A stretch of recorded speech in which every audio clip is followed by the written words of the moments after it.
between you and God, don't leave it there. Fix it. Let us know how we can help, even now, as we stand, as we sing.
Thank you for being here tonight. Look forward to our classes here in just a minute. If you're here this afternoon or this evening and have not had an opportunity to take for the Lord's Supper, it is prepared for you.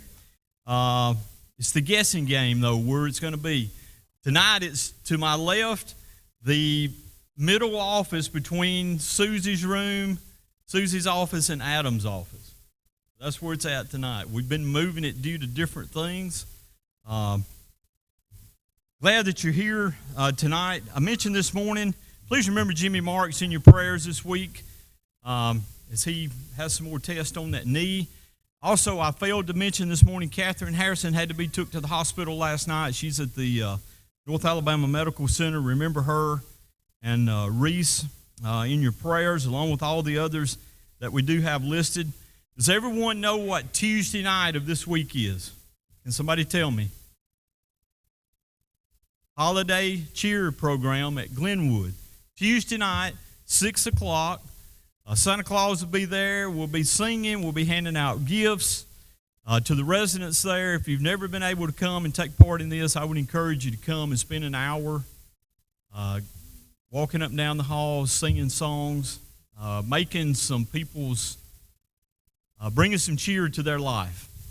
You'll be blessed as much or more than they are. But I hope that you can come. This is all ages. They love to see little kids. So we'd love to have some smaller kids there, or youth, and adults as well, and come and enjoy this time together. It's Tuesday night at 6 o'clock. Security meeting next Sunday afternoon at 4:15. All of you that are helping with security, please meet with Jeff Ziegler. There's a junior Christmas party next Sunday night, December the 15th. Sign-up list will be posted. Please bring a small gift, $5 gift for your child. If you have any questions, please see Brad or Courtney in regards to that. I think that's all I had in addition to all the things that are scrolling. So let's be dismissed at this time to go to our classes.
back a little bit. Thank you, sir. I appreciate that very much.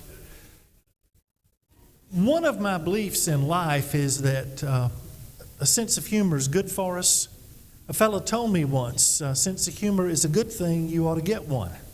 And I've been working on it. The dangerous thing about tonight is that we're going to talk from 1 Kings chapter 19 predominantly about helping people overcome and prevent depression. And the danger with us is that because we'll use some humor throughout the lesson, if you're currently battling depression, you might think we're making light of your situation, and we don't do that. We'll make light of life. We'll make light of me. You can make light of my tie. Whatever you want to do there is okay, but we don't kick people when they're down, so we want to be a little careful about that from the get-go. If I were depressed, how would you know? If I were depressed, how would you know? I wouldn't be smiling. Though sometimes, rarely, people will fool us and they'll smile through the pain. If I'm depressed, how would you know?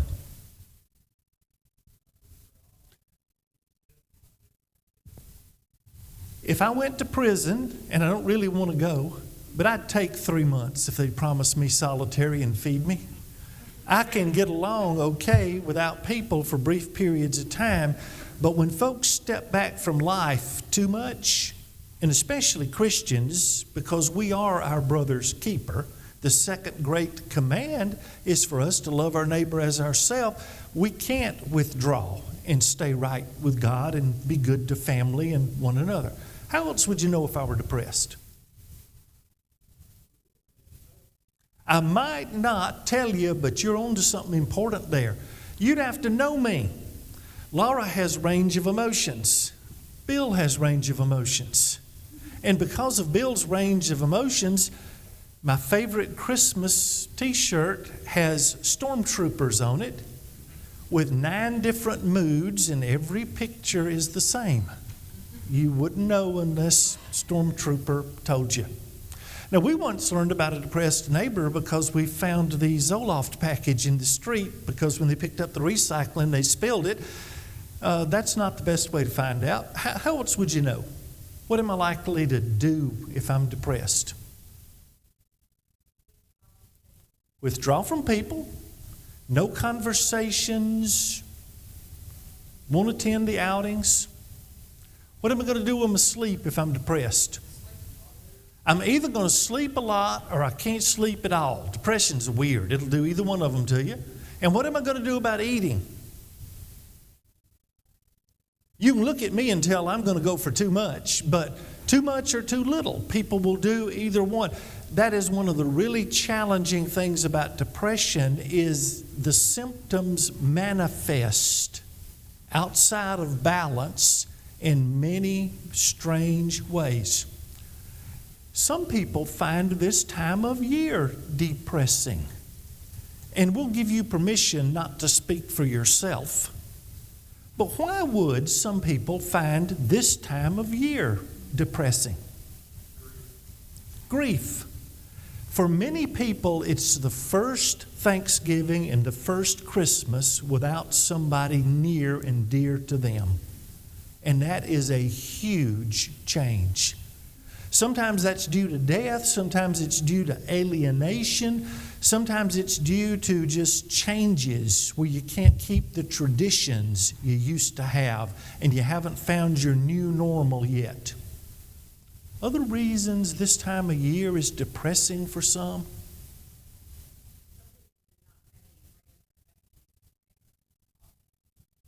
And that is astute and important. Some people don't have any friends and family with whom to share the holidays. The lady who cuts our hair is a neo-goth. I like her. I've never seen her wear much besides black.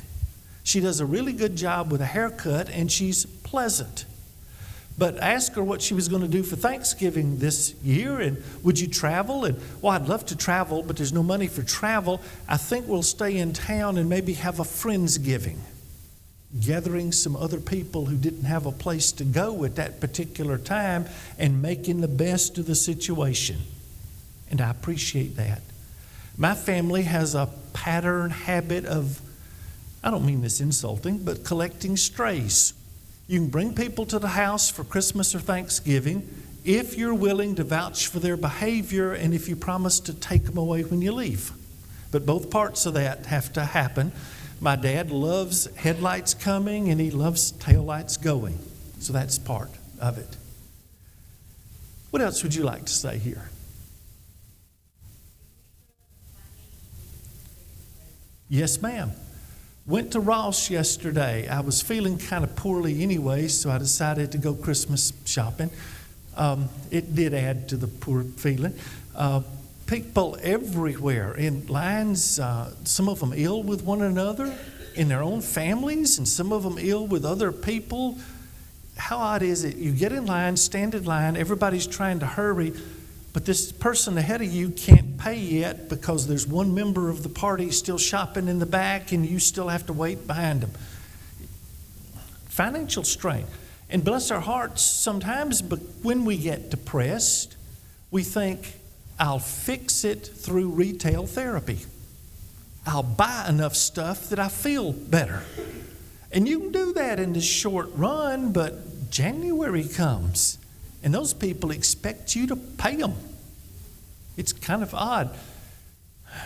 Had a new experience. Visited a thrift store.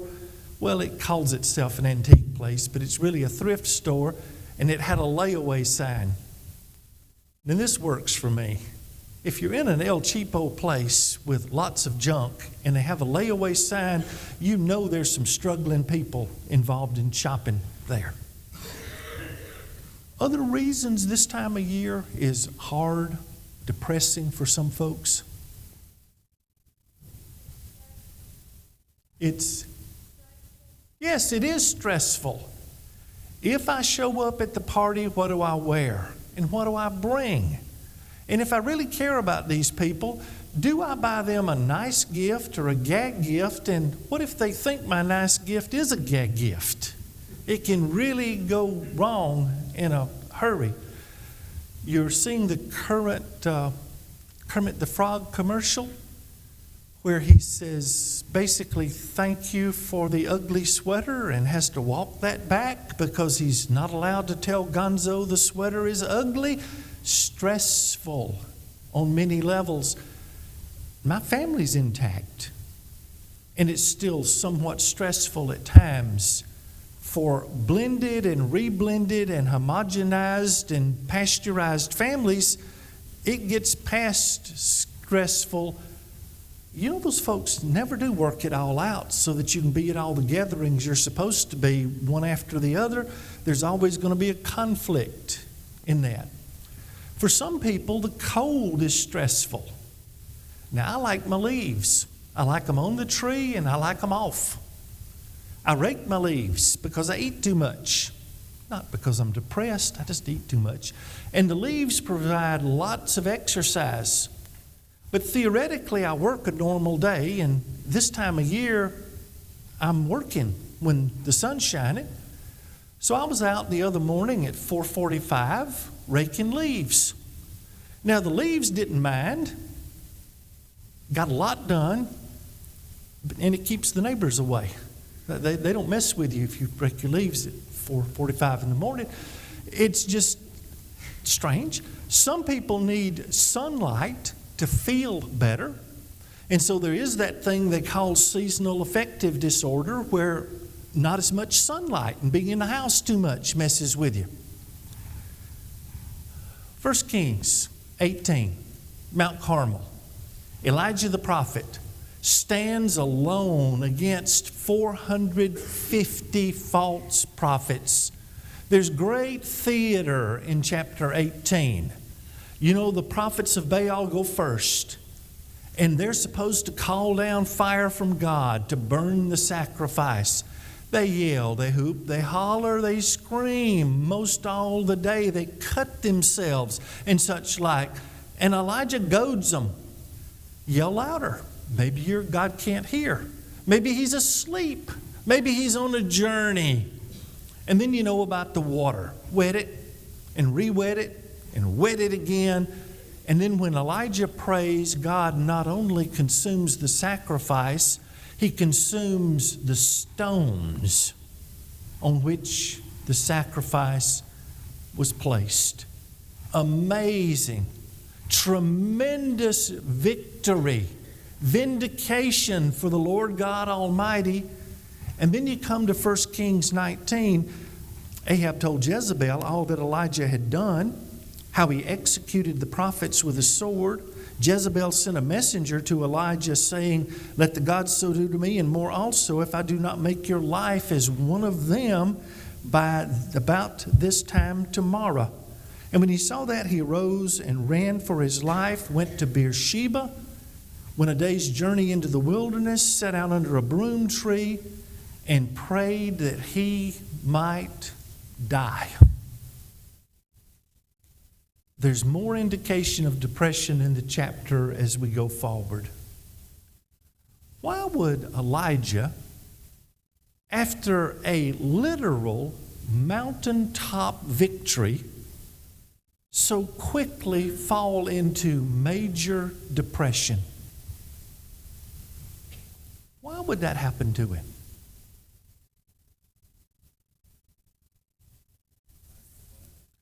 Could be a lack of faith. Thank you. He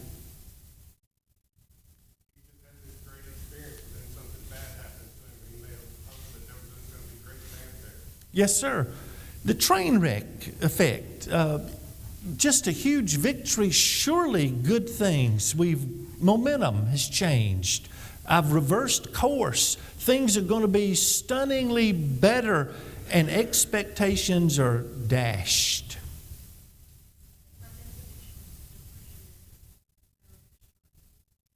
Depression is a matter of extremes by definition. And one of the things we might want to do after we've had a huge victory is to guard against it, because it might be coming. And his life's on the line. Jezebel is one bad woman. And chances are, unless God intervenes to protect, she has the army. She is the queen. She can make good on this promise. And I don't think it would be a kind execution. I think she would cut him to death a piece at a time. And it's going to be a sad, sad situation. He asked God to let him die. "It is enough. Lord, take my life. I'm no better than my fathers." Then as he lay and slept under the broom tree, an angel touched him and said, "Arise and eat." He looked. There by his head was a cake baked on coals, a jar of water. He ate, drank, lay down again. The angel of the Lord came back a second time, touched him and said, "Arise, eat. The journey is too great for you." He arose, ate, drank, went on the strength of that food 40 days, 40 nights as far as Oreb, the mountain of God. He went to a cave in that place, and the word of the Lord came to him saying, "What are you doing here, Elijah?" I know the Lord is far, far beyond us. But the Lord does some simple things sometimes that are just stone cold beautiful and practical. Let's leave Elijah a minute and come back to me. We'll go back to Elijah. If I were depressed and you wanted to help me, what would you try to do? Yes, sir. I'd tell you about what happened in 2 Kings. Elisha, his children made fun of being bald headed. They killed him out of the woods. You know what? They don't hurt us to be bald headed. If make fun of being bald headed, we know what might happen. Now, you don't know how appropriate that comment is for me. I like bears. I don't like mean kids. I am bald-headed. And I enjoy, not real death where it grieves and hurts people, but death humor way too much. I'm on the dark side. One of the things you would do for me if you were helping me is ask me to think about something odd, different, curious. And the Lord does that here. What are you doing here, Elijah? Think. Because depression shrinks one's world. Tunnel vision, darkness, all is pain, and it'll always be that bad or worse. What else would you do for me if you wanted to help me? Show up. Yes. Like Job's friends before they started talking. Just show up. And that's a good thing. One of the oddest things I hear from time to time about funeral home visitation, I can't go because I won't know what to say. And I'm thinking, that's a strength. You're headmost. Show up and don't say anything. We're praying, we love you, we're sorry. If you can say any version of that, good. If you think you're going to explain this and make it better, dumb. Never going to be there. How else would you try to help me? Feed me. Now, I'm on the odd side of most things in life. Most preachers are preach the word, eat the bird. I prefer to dodge the bird. If I come to your house and bird is what you have, I will eat the chicken or turkey and I won't say anything, but I'll get a hamburger on the way home. People who want to feed me don't buy me chicken. They don't do onions or celery or such like. I'm on the odd side of life. If you got turnip greens, we're friends. I like them. In a pinch, I'll do collards because I can do them as well. Eat for the sake of nutrition, a bit of energy, but also for the sake of fellowship, togetherness. What else might you do for me if you want to help me step away from depression? Try to cheer me up. And that can come in very different forms for different people. One of the things God did for Elijah is feed him and got him to hydrate. Another thing God did was feed him again. Didn't make one attempt and quit. Another thing God did was moved him. Got him to change physical locations. And then the next thing God does for him is ask him to think. And one of the things we learn about Elijah's depression is just fascinating to me. That's in verse 10. What are you doing here, Elijah?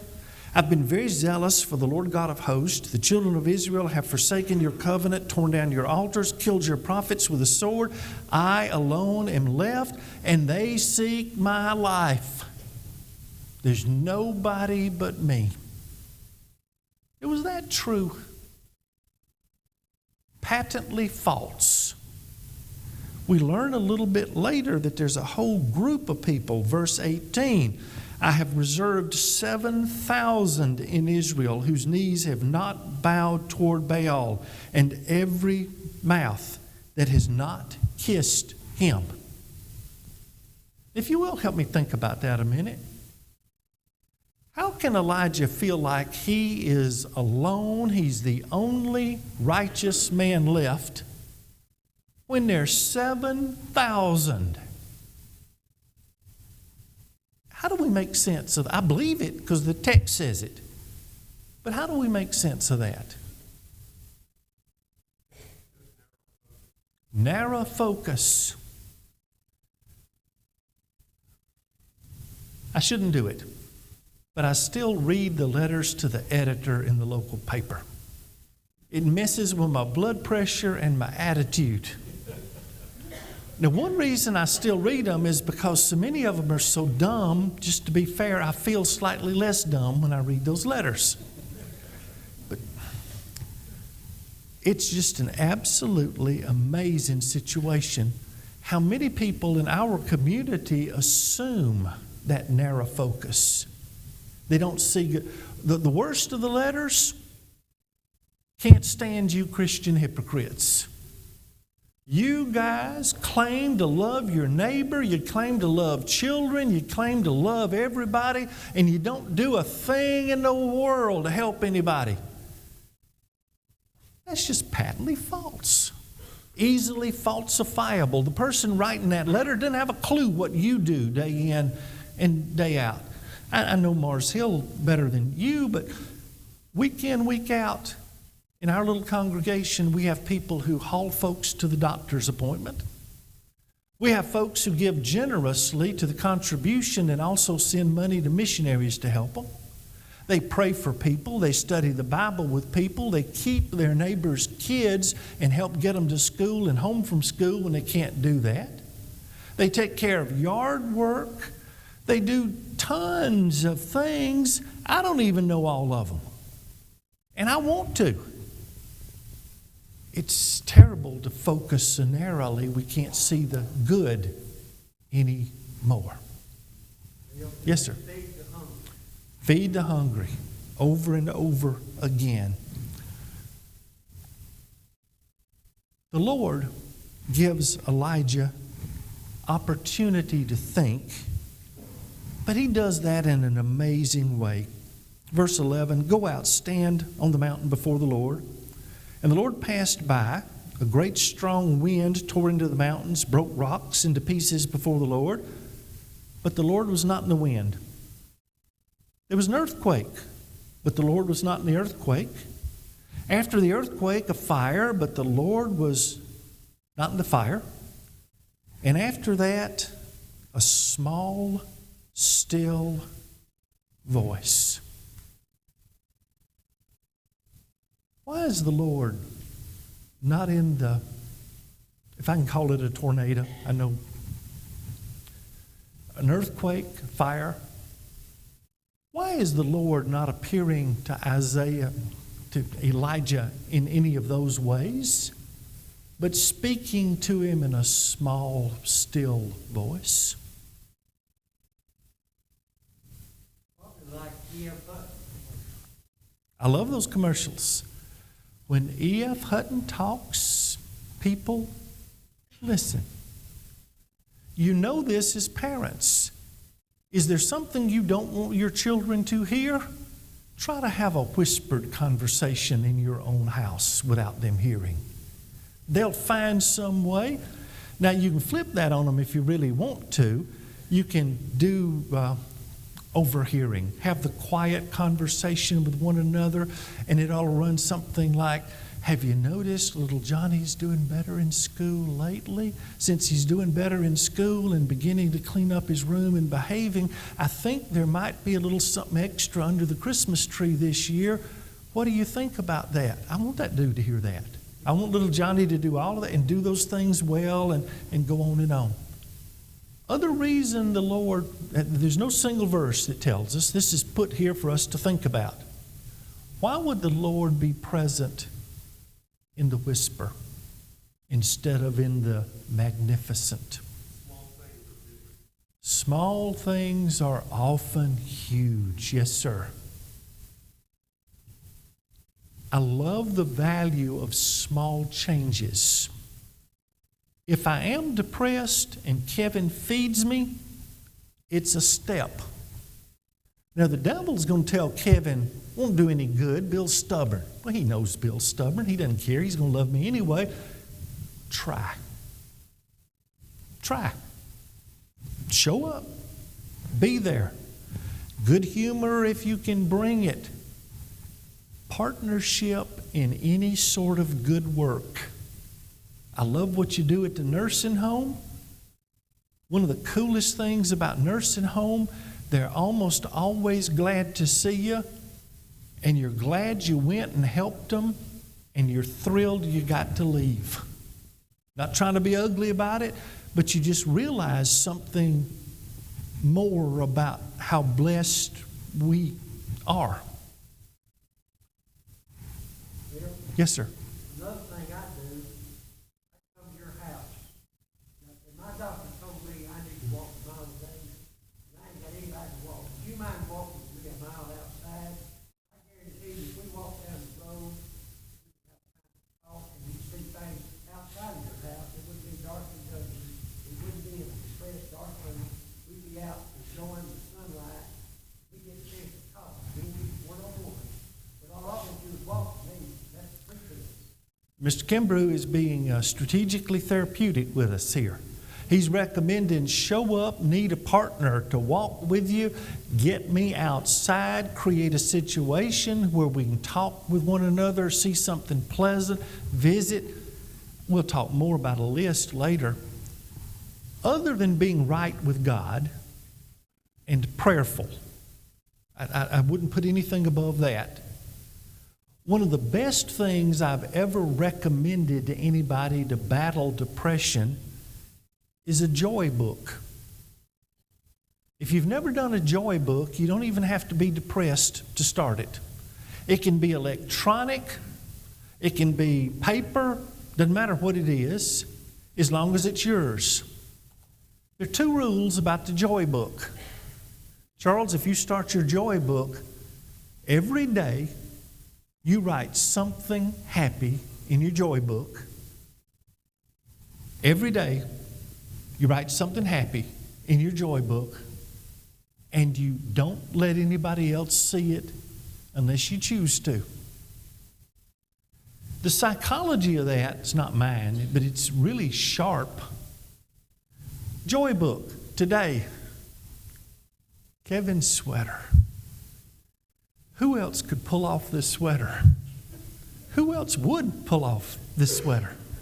It just makes happy to see and to think about that. Joy book. My neighbor blew his leaves into a pile today, and they're not going to blow into my yard as much anymore. Good thing.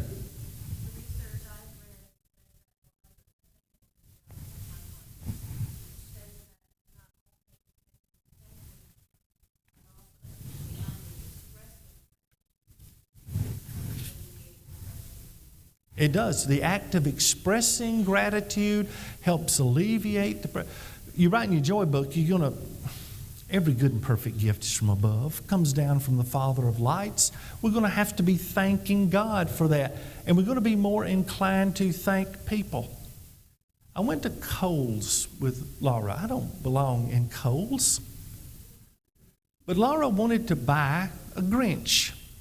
She's married to one, but she wanted another. We have one of those buggies in Kohl's that has the little tray thing on the front, and she puts Grinch in there, and I'm pushing buggy around because I'm clumsy and I like pushing buggies. Laura's on the other end of the place looking. You want ladies to talk to you in Kohl's? I didn't really, but I've now learned how. Put a Grinch in the front of your buggy and they'll stop and converse with you right, left, and center. I haven't figured this out. Do they think I need therapy or encouragement or help?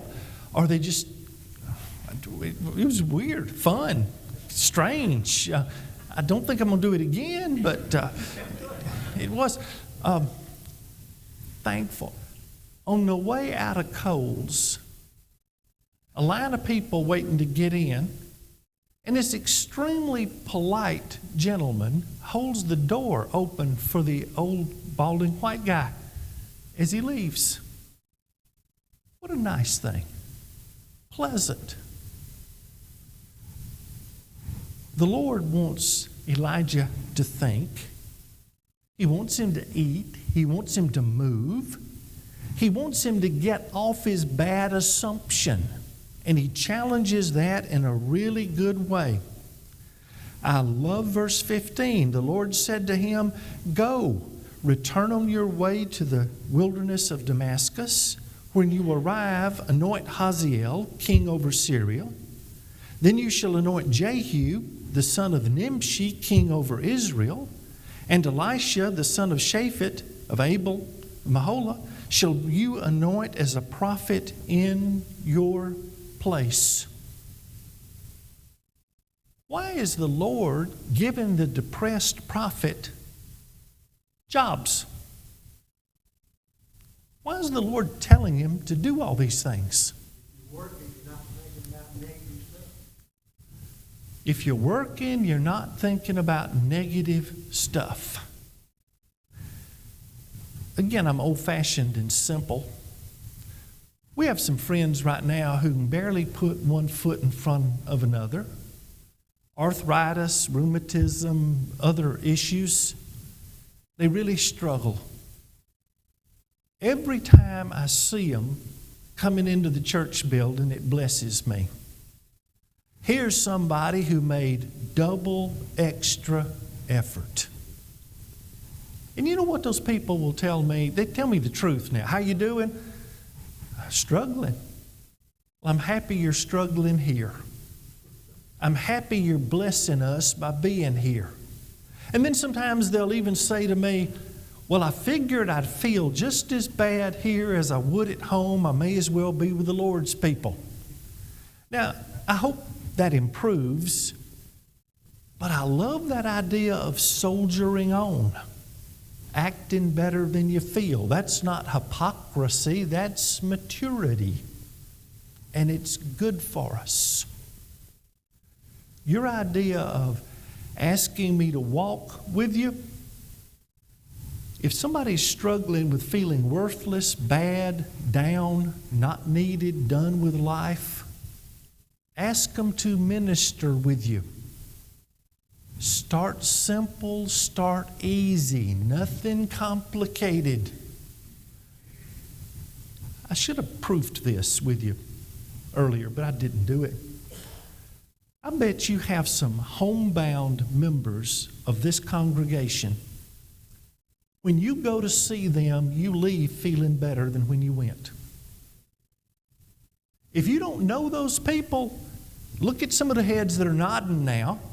Get them to give you the names. Put them on your list. Go see them. Take somebody who needs a positive ministry experience with you. Through the years, we cheat with this in a positive way. There are some people who are not real positive visits.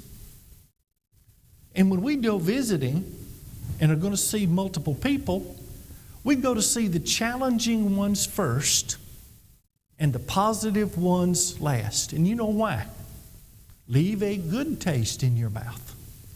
When the kids were little and we did this, we would not only visit the positive ones last, we'd go for ice cream after that. Kind of a cherry on top. Positive experience blesses. Don't want to manipulate, as in use, but we do want to tweak and leverage and move through the power of small things. Move people toward action, toward God. What Elijah's getting here from the Lord is you're not done, but you will be one day. You're going to anoint a king, then you're going to anoint another king. Those kings are going to execute wrath and practice justice, judgment, and you're going to pick the guy who's your successor. I love that. But you know what I love most about Elijah? What was his first request of God when he ran from Jezebel and finds himself under the broom tree? I want to die. And when did he die? Never died. That's the Lord. The Lord is better to us, better with us, better for us than we'll ever imagine. Now, one of the things we want to be careful of with depression on a practical level, there's some things people think they know about depression but just aren't so. Depression myths, depression errors. What are some of the common depression myths and errors?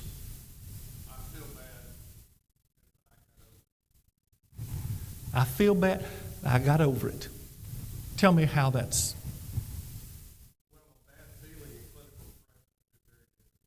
Very different things. I haven't been speaking clinically because I'm not a great person to speak clinically. If we were going to speak clinically about depression, we would go to the Diagnostic and Statistical Manual of the American Psychological Association. We'd read the criteria, then we'd read how many of them you need to have and over what period of time. I need to be careful with you here.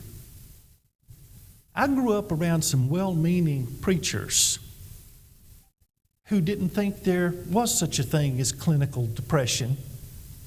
And so they discouraged people who needed medical help from seeking it. I'm not a pusher of pills. I avoid doctors to a fault. But there are certain situations under which the best thing you could do for a friend would say, would you make the doctor's appointment? I'll drive you there. And we'll get you the help that you need. And this is not giving in. This is not weakness. This is not lack of faith. If you got the flu, you go to Doc in a Box. You get the prescription to get better. So that's part. That's important. Other depression myths. Yes, sir.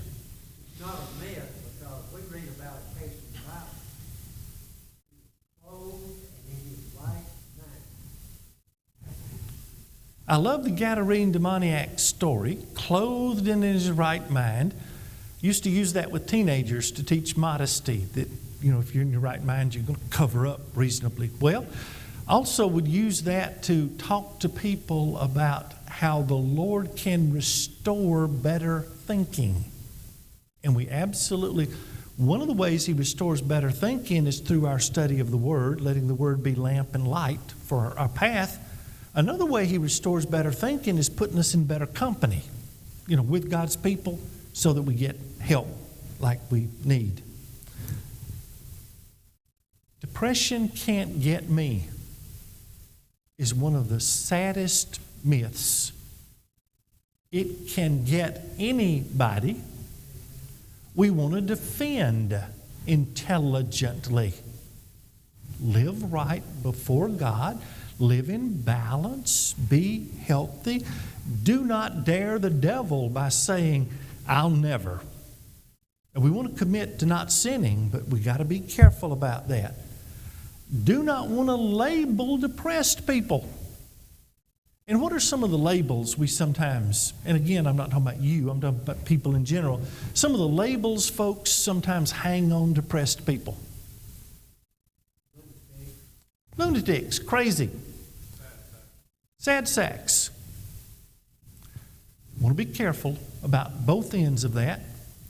We have a friend who's struggling with dementia. We got a bunch of friends struggling with dementia, but I'm speaking of one in particular.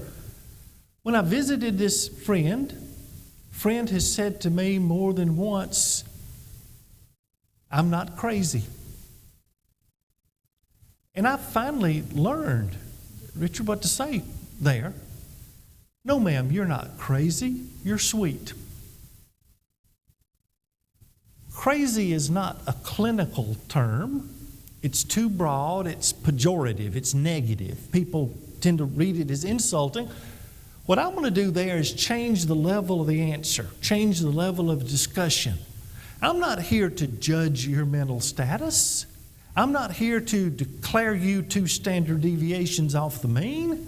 I'm not here to anything but be nice and be good to you. Different folks are different in their expressions of emotions. There are people who laugh big. God bless you. Those of us who don't can tolerate you in small doses. There are those of us, you can tell us the funniest story ever and we're going to grin. That grin means, thank you, we loved it, it was way cool. But we're just not going to be as expressive as others. And it's really nice of us to let people be who they are. Not demand that you do that emotional expression my way. Because that's a dangerous thing to do. Other myth about depression that you want to put on the table? All depression is treated the same way. Same deal with all depression comes from the same source or cause. If you're clinically depressed, just stone cold truth. The best way out of that is a combination of the right medication and talk therapy. together. If you're not clinically depressed, you're just struggling, there are a boatload of options available to you. And we want to take one of the ones that works. It's not exactly depression related, but I think I've told you I do shrub therapy.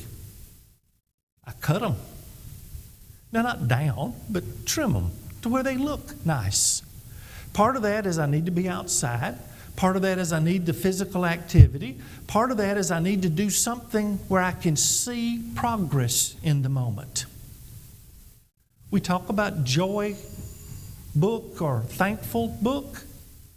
You can also have a joy box or file or chest. In the joy chest can go cartoons that work for you.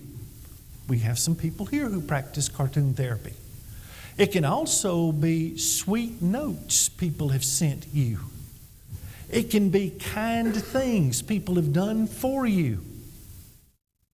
Luke is nephew. Luke is how old? 4. Before Luke could say much, Laura took a calendar to the farm, and Luke got the calendar with the animal pictures in it. He fixated on the page with a rhinoceros. He was 3-ish then. He couldn't say rhinoceros, so Luke's version of that was horn. And he was happy. His mama helped him do a thank you note. So the next time we went down to the farm, he got a rhinoceros. It was a dog toy rhinoceros. But he doesn't know he's not a dog, and it was okay with Mama, and it all worked out well. We got a thank you note. So a little bit later, we go back to the farm, and he gets a paper mache rhinoceros. And we get a thank you note. His daddy is a pharmacist, so I'm plundering in local thrift store, and there's a Rhinocort. I'm not trying to sell you Rhinocort, but the Rhinocort t-shirt on a stuffed animal rhinoceros, Luke now has that.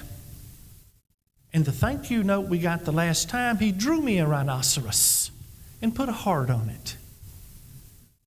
The boy may live, outlive me for forever, but as long as I'm able, he's going to get rhinoceros. It's just good for us to find sources of joy and appreciate them, cultivate them. But it's even better for us to choose to be sources of joy.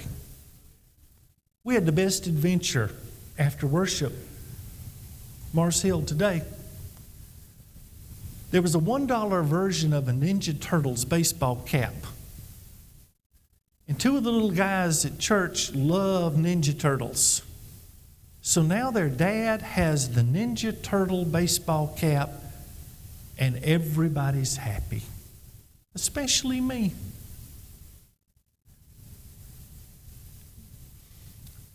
Fear, danger, is to think depression is contagious like the flu, so I'll stay away. I'm not a counselor, I'll stay away.